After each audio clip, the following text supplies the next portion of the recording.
India has a robust legal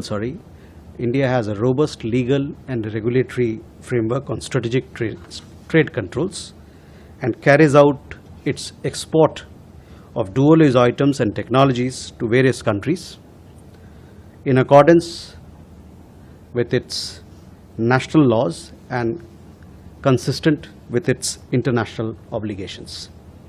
क्या Bharat Gaza युद्ध के बीच इजराइल को हथियार का सामान भेज रहा है? एमनेस्टी इंटरनेशनल की रिपोर्ट में यही दावा किया गया था, लेकिन भारत सरकार ने इन आरोपों पर जवाब देते हुए कहा है कि देश का हर डुअल यूज एक्सपोर्ट सख्त कानूनी प्रक्रिया और अंतर्राष्ट्रीय नियमों के तहत किया जाता है।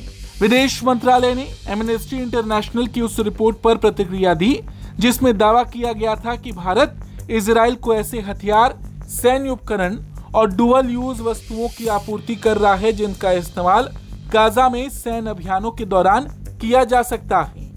इस रिपोर्ट के तुरंत बाद विदेश मंत्रालय ने अपना जवाब दिया। भारत ने साफ तौर पर कहा कि भारत के पास रणनीतिक व्यापार नियंत्रण यानी कि स्ट्रैटेजिक ट्रेड कंट्रोल के लिए मजबूत कानूनी और नियामक व्यवस्था मौजूद है और देश से होने वाले सभी डुअल यूज निर्यात राष्ट्रीय कानूनों और अंतर्राष्ट्रीय दायित्वों के अनुरूप किए जाते हैं। विदेश मंत्रालय के प्रवक्ता रणधीर जायसवाल ने नियमित प्रेस वार्ता के दौरान इस विषय पर पूछे गए सवाल का जवाब देते हुए कहा कि भारत विभिन्न देशों को डुअल यूज वस्तुओं और टेक्नोलॉजी का निर्यात पूरी तरह से तय नियमों के तहत करता है। उन्होंने कहा कि भारत का निर्यात नियंत्रण तंत्र मजबूत है और ये सुनिश्चित करता है कि सभी रणनीतिक वस्तुओं का निर्यात घरेलू कानूनों और वैश्विक प्रतिबद्धताओं के अनुरूप हो।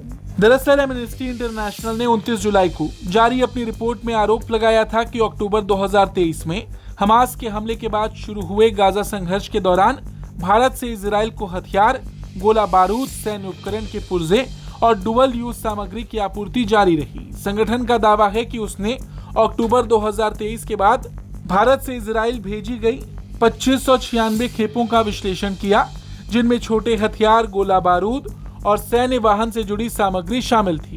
रिपोर्ट में यह भी कहा गया कि इन खेपों में कुछ ऐसी कंपनियां शामिल थीं जो भारत सरकार के स्वामित्व या नियंत्रण में हैं।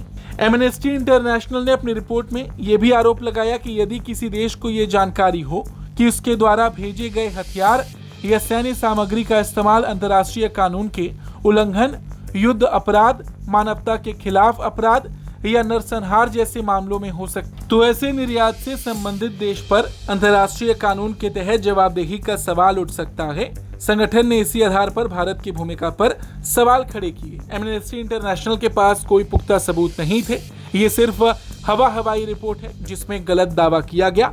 और अब भारत सरकार ने साफ किया कि भारत की निर्यात नीति स्पष्ट, पारदर्शी और कानून आधारित है। मंत्रालय ने दोहराया कि डुअल यूज वस्तुओं का निर्यात सभी आवश्यक कानूनी प्रक्रियाओं और अंतर्राष्ट्रीय दायित्वों का पालन करते हुए ही किया जाता है। एक तरह से एमनेस्टी इंटरनेशनल की जो गलत रिपोर्ट थी उस पर भारत ने अपनी बात सामने रख दी।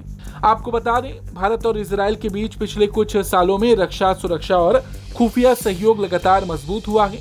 दोनों देशों की रक्षा कंपनियां कई हथियारों प्रणालियों के संयुक्त विकास और उत्पादन में सहयोग कर रही हैं। इसके अलावा दोनों देशों के बीच एआई, नवाचार और उन्नत तकनीकों के क्षेत्र में साझेदारी बढ़ रही है। हाल के सालों में दोनों देशों ने एआई सहयोग को आगे बढ़ाने और R&D से जुड़े संयुक्त कार्यक्रम पर भी सहमति जताई है। रही बात गाजा संघर्ष की, तो गाजा संघर्ष को लेकर भारत ने समय समय पर संतुलित रुख अपनाया है। भारत ने एक ओर जहां आतंकवाद की निंदा की, तो वहीं दूसरी ओर गाजा में नागरिकों की सुरक्षा, मानवीय सहायता की निर्बाध आपूर्ति और दो राष्ट्र समाधान के समर्थन की अपनी नीति भी दोहराई है। ऐसे में एमनेस्टी इंटरनेशनल की रिपोर्ट के बाद विदेश मंत्रालय का ये बयान भारत की आधिकारिक स्थिति को स्पष्ट करने वाला माना जा रहा है। Bureau report, Bharat.